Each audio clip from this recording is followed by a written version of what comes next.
We'll see this. So hope everybody enjoyed this. This is 65% done, almost 70%. You guys see the beam antenna?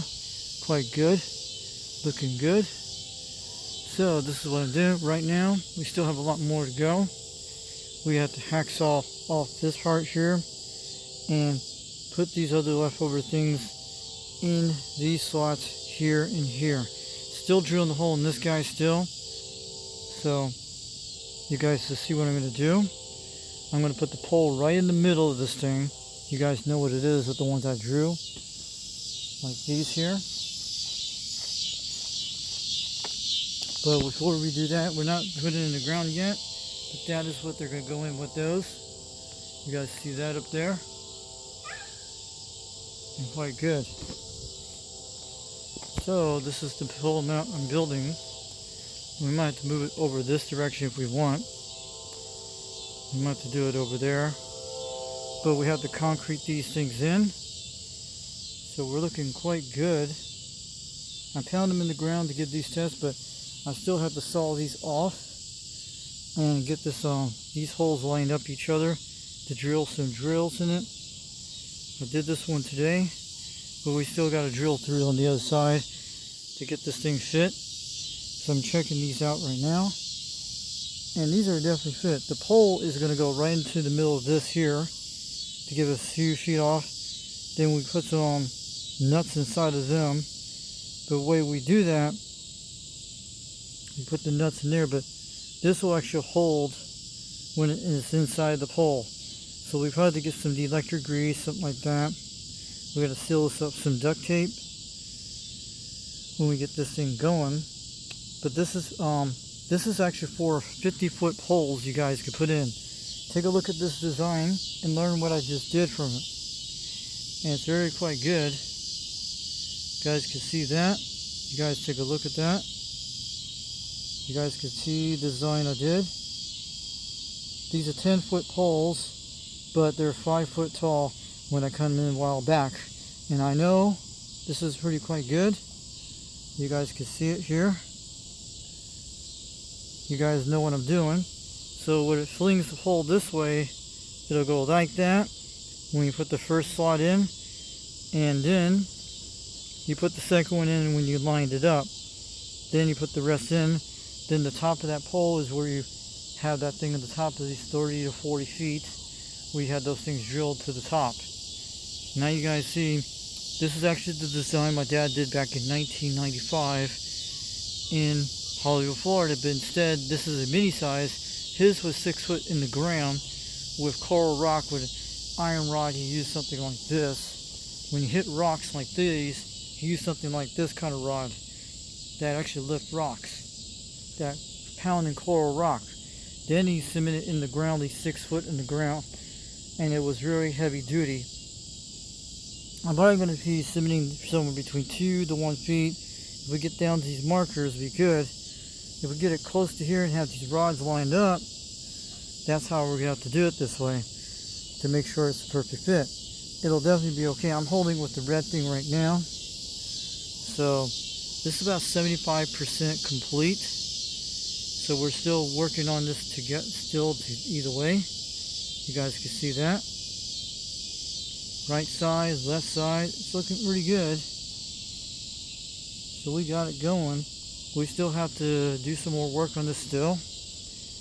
I'm still drilling it and charging the battery right now. And I'll probably have to cut this with some hacksaw, maybe about this far or this far out, depends.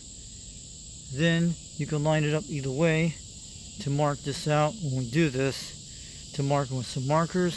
That's the only way we're going to do that, and it'll be quite good. Let me zoom this out. There we go. You guys can get a good idea. Just imagine this thing was up in the air pretty high. You got to make sure it's straight and very quite good. It's not going to go right here. It's just a test down here. I'm just testing it on the ground. But this is actually for the beam antenna I'll be putting up with one of these things. The pole is going to go in the middle. See, I put any size hole in this right now. I could put any pole right now and be ready to go. You just have to put the little nut and washers on the side and tighten them up, and that's how we're going to do it.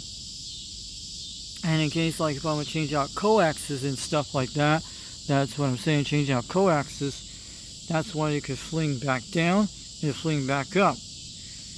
And in case I move out here one day, I could dig it out of the ground just like the other one over there, not too deep. But this pole is like about 5 foot tall. But they're 10 footers I made. So these are actually 10-foot poles, one 10-foot. This is actually a total of a 10-foot pole. And I cut it into 5-foot poles right here, what I did back in February last few months ago. And these things have been sitting for a while and I've been drilling in the last week and a half. I just got them done a few days ago with these. Pretty quite good, but now I just have to line these up here, make sure I get these things set right. Then we'll put the hole on it soon during this week to check it out to make sure everything's good. Then we get the bag of concrete for it and get the 2 holes I need for the top to put this guy up here. We might put the stem hole right here we want. Very quite good. And I'll catch you guys later. We'll bring out some more videos sometime this week. This is UDX 362 over East Tennessee. Just went a shockwave out here. And just got 75% completed pole, but we still have to hacksaw these things. Especially this large one is going to be a bunch of divides in these, and that. And see how much we have left over for other stuff for the pole. Because these should be going to the pole, like 3 of them. You guys will like I did my Mako the last time. So it's pretty good. I'll catch you guys later. 362 East Tennessee. Back it on out. So you guys check out this cool design. Check it out when you get time. And this will give you some ideas. You guys want to put your beam antennas or dipoles. This was like the same design my dad did back in 1996. Instead, his pole was a push-up pole with little quick things with little round things in it. He had to stand on it on top of this here and pull it up.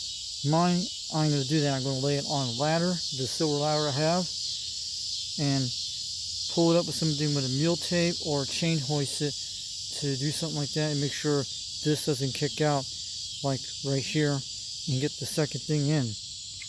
And then you'll be all ready to go. So I'll catch you guys later. We'll bring out some more videos sometime this week. I just want to show you guys this. And we'll probably spray paint this pole when we get all these things complete with these. And that's how we're going to do it. I'll catch you all later. UDX 362 from East Tennessee. Foxman 362 Warby on YouTube. And I'll catch you guys later.